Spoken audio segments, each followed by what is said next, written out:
One of the beautiful aspects of Shabbos observance is the Shabbos table, where we sit around on Friday night dinner and Shabbos day lunch, and we sit with the family and we connect. But not just with the family, with friends, with visitors, with guests around our Shabbos table.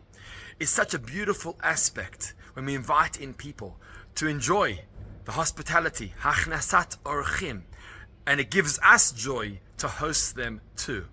In this week's parasha Vayeira, we see the contrast between Avraham and Sarah, our matriarch and patriarch, to the city of Sodom and the people of Sodom, where Lot was taken captive. The city of Sodom was known to be exclusive. People weren't allowed to visit that city.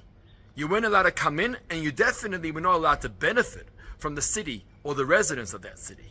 In fact, when Lot had the angels or the visitors that were at his house, he was petrified that they would see his visitors in his home and they would hold him responsible for inviting in guests who are sacking and taking from the city, from the community.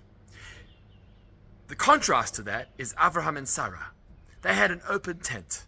Every passerby, every visitor who came by their home was invited in to sit, to dine, to eat with them and drink with them. That was their notion of chesed, of kindness. They were so generous and hospitable. And that's the contrast.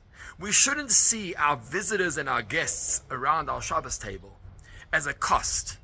That's the mindset of Sodom. How much does it cost when somebody eats from my table? On the contrary, we should see it like Avraham and Sarah. It's a blessing. It's a blessing to us and our family to have visitors and guests around our Shabbos table.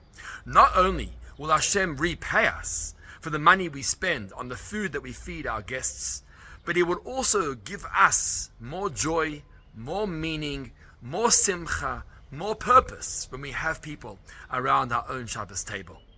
I wish you all a Shabbat Shalom.